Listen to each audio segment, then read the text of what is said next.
To za mną to nie fototapeta, tylko Wielki Kanion w Arizonie, więc zapraszam Was serdecznie do tego filmu.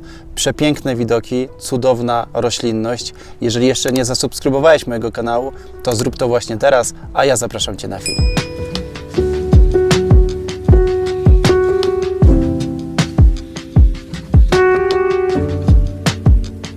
Jak już wiecie z zapowiedzi filmu, przyjechaliśmy właśnie do Arizony, gdzie będziemy zwiedzali Grand Canyon, czyli jeden z najpiękniejszych cudów świata. Naszą dzisiejszą podróż generalnie zaczęliśmy w Las Vegas, skąd przyjechaliśmy.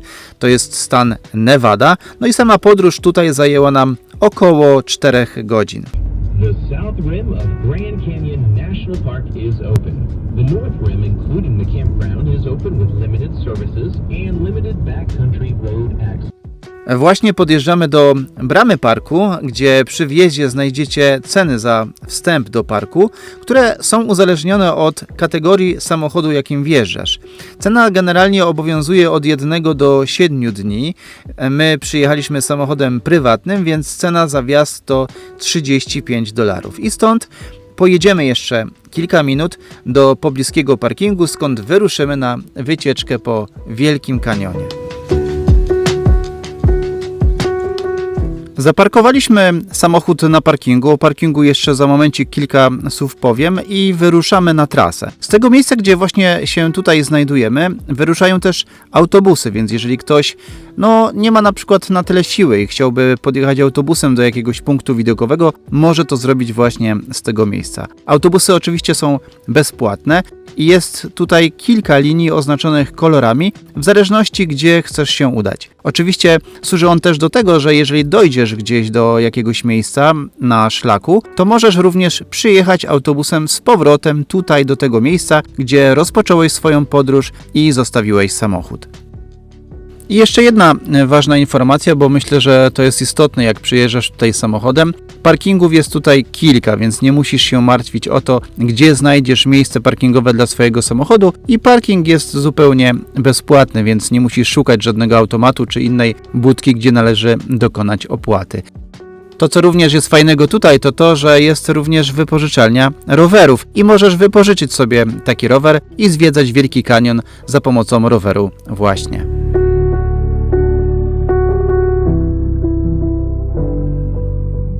I wyruszamy na szlak naszej arizońskiej przygody zwiedzania Grand Canyonu. Jesteśmy w południowej części i zmierzamy do pierwszego punktu widokowego, który nazywa się Mother Point. No i zobaczcie, niesamowite widoki już tutaj, zaraz przy wejściu na sam szlak.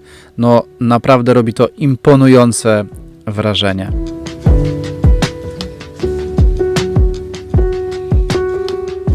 Wielki Kanion Colorado jest jednym z najbardziej chyba rozpoznawalnych takich zabytków, pomników przyrody na świecie i w ogóle jego unikalne walory przyrodnicze i geologiczne docenione zostały przez Komitet Światowego Dziedzictwa UNESCO, a rocznie odwiedza go ponad 5 milionów turystów. Kanion powstał w wyniku erozji wodnej rzeki Colorado i imponuje na pewno rozmiarami, ponieważ mierzy w sumie 446 km długości oraz nawet 29 km szerokości, a maksymalną jego głębokość zmierzono to jest 1857 metrów.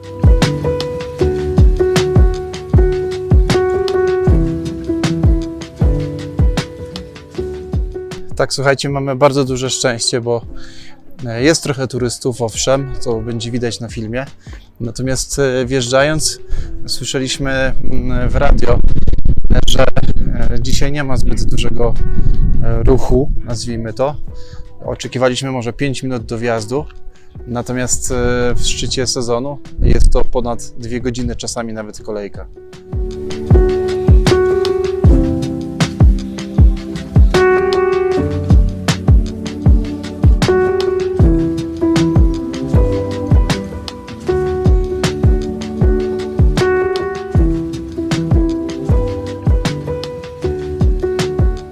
W kanionie można dostrzec przekrój geologiczny od proterozoiku aż po trias, to jest era mezozoiczna.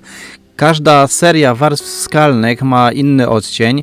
Skały osadowe kanionu obfitują tutaj w różne skamieniałości, od pierwotnych glonów do drzew, od morskich muszli po szczątki nawet dinozaurów. Istnieją różne hipotezy na temat powstania kanionu. Najbardziej rozpowszechniona mówi o tym, że proces powstawania był wydłużony w czasie. Według niej kanion zaczął powstawać w zachodniej części obecnego przebiegu 17 milionów lat temu. Natomiast wschodni kraniec ukształtował się około 5-6 milionów lat temu.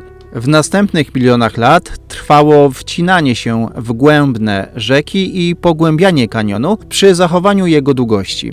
Wielki Kanion to także fascynująca historia powiązana z plemionami indyjskimi, które zamieszkiwały go już nawet 10 000 lat przed naszą erą. Zresztą do dziś wielu z nich uznaje kanion za święte miejsce pochówku przodków Indian.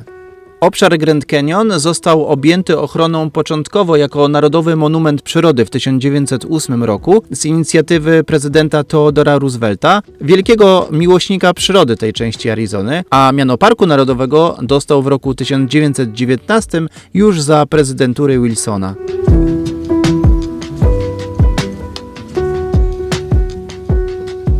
I podobnie jak w Chicago, mówiłem na filmie, że przyjazd we wrześniu to jest chyba optymalny pomysł, bo nie jest gorąco. Ile mamy stopni, Kasiu? 72. 72, no dokładnie, także nie jest zbyt ciepło. Oczywiście to są stopnie Fahrenheita, ale to wychodzi na Celsjusza pewnie około 23 stopni jakoś tak.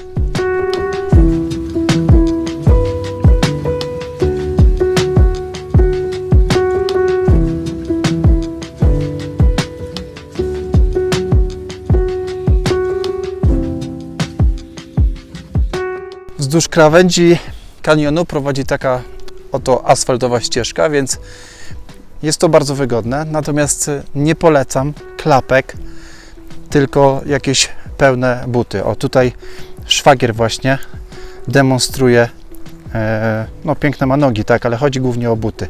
Pełne buty. Broń Boże, skiety klapki.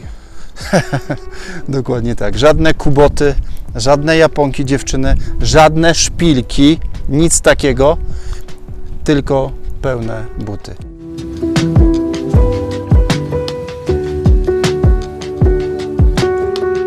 Pomimo olbrzymich rozmiarów Grand Canyonu, z punktu widzenia turysty, liczą się jedynie dwie główne drogi dostępu do kanionu i to jest South Rim i North Rim, czyli odpowiednio południowa i północna krawędź. My jesteśmy na krawędzi południowej i cieszy się ta część największym zainteresowaniem odwiedzających. Z niej wiodą najciekawsze, ale też i łatwo dostępne szlaki w głąb kanionu i do popularnych punktów widokowych, to właśnie na przykład Mother Point, na którym byliśmy przed chwilą. Zupełnie innych warunków należy oczekiwać przy North Rim i choć krawędź północna od południowej jest oddalona zaledwie o 30 km, idąc pieszo, to już samochodem należy pokonać aż 350 km. Sama geografia terenu sprawia, że panuje tutaj znacznie chłodniejszy i wilgotniejszy klimat. Ta część kanionu również jest bardziej zielona i generalnie słabiej zagospodarowana niż te rejony południowe. North Rim to też gęste lasy, dzika przyroda oraz technicznie o wiele trudniejsze szlaki. Zwiedzanie Wielkiego Kanionu od strony północnej wymaga zarówno dobrej kondycji fizycznej, jak i doświadczenia, ale także dobrego wyposażenia uwzględniającego również niższe temperatury. Wejście do Wielkiego Kanionu od strony południowej czynne jest przez cały rok, a z powodu o wiele surowszych warunków pogodowych i często intensywnych opadów śniegu North Rim, czyli ta część północna, pozostaje zamknięta od połowy października do połowy maja.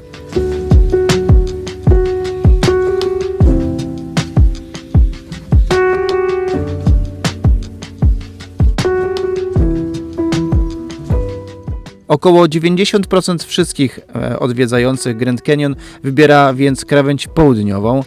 Znaczna ich część przybywa tutaj podczas letnich wakacji, o czym mówiliśmy wcześniej. No, może być tutaj naprawdę dosyć spory ruch, bo do wjazdu na parking nawet może być czas oczekiwania około 2 godzin. Aby uniknąć więc tłumów, problemów z wjazdem na parking, czy też nawet znalezieniem noclegów, warto jest w miarę możliwości oczywiście planować wizytę na późną wiosnę lub tak jak my jesteśmy wczesną jesienią.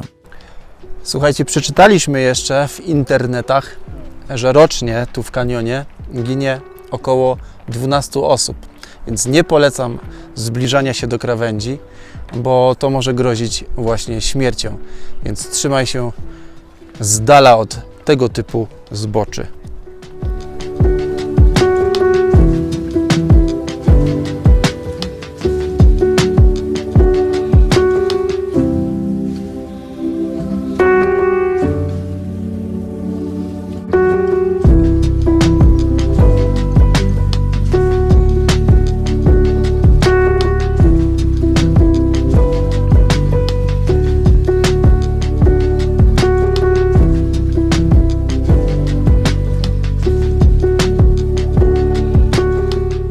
No i słuchajcie, podjechaliśmy samochodem z poprzedniego miejsca do miejsca, skąd wyruszają autobusy linii czerwonej.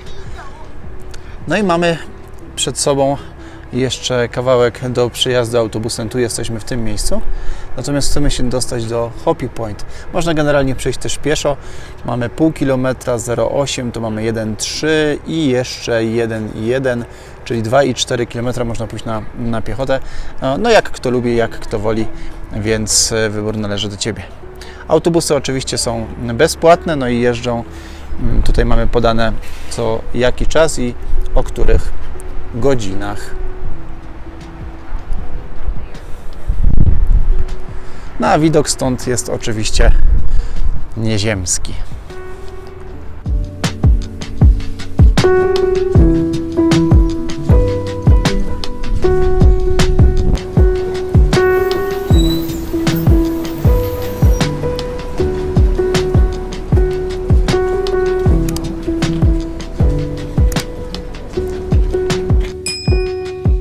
Przybyliśmy do miejsca docelowego naszej wycieczki, czyli do Hopi Point, skąd będziemy obserwowali za około 40 minut zachód słońca, ale już zobaczcie, jak jest pięknie.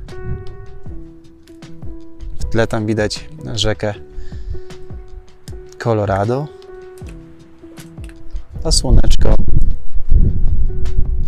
już prawie zachodzi. No i słuchajcie, oczekujemy na zachód słońca. Zostało jeszcze kilkanaście minut, ale zobaczcie, jak fajne kolory coraz bardziej się robią. Ja też ubrałem się trochę, ponieważ zaczyna coraz być chłodniej. No i wiatr teraz trochę ustał, ale jest taki duży, że normalnie tą czapeczkę co jakiś czas mi zwiewa.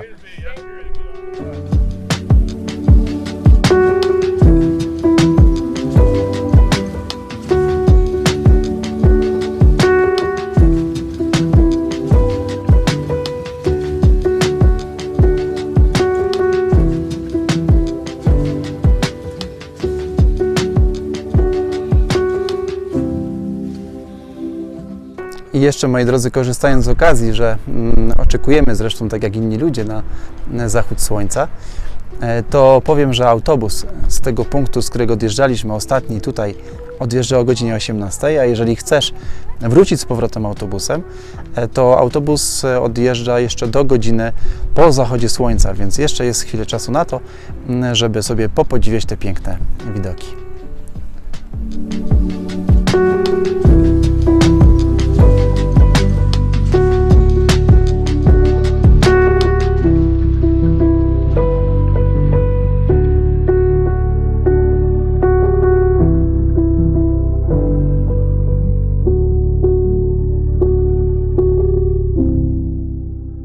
Słońce już właśnie zaszło, więc na koniec jeszcze jedna ciekawostka. Jeśli planujesz podczas swojej wycieczki odwiedzać amerykańskie parki narodowe, możesz też rozważyć zakup takiego rocznego karnetu America the Beautiful w cenie około $80, bo on umożliwia dostęp do wszystkich parków narodowych oraz wielu innych terenów rekreacyjnych na terenie Stanów Zjednoczonych. No i co ważne, obowiązuje on przez 12 miesięcy. Zapraszam Cię do komentowania tego filmu. Dziękuję za każdy like i subskrypcję. To wszystko na dzisiaj. My wracamy już do naszego hotelu, a ja zapraszam Cię do oglądania kolejnego filmu, który już niedługo pojawi się na moim kanale. Tym razem pojedziemy do malowniczego Antelope Canyon. Dzięki za dzisiaj, trzymajcie się, cześć!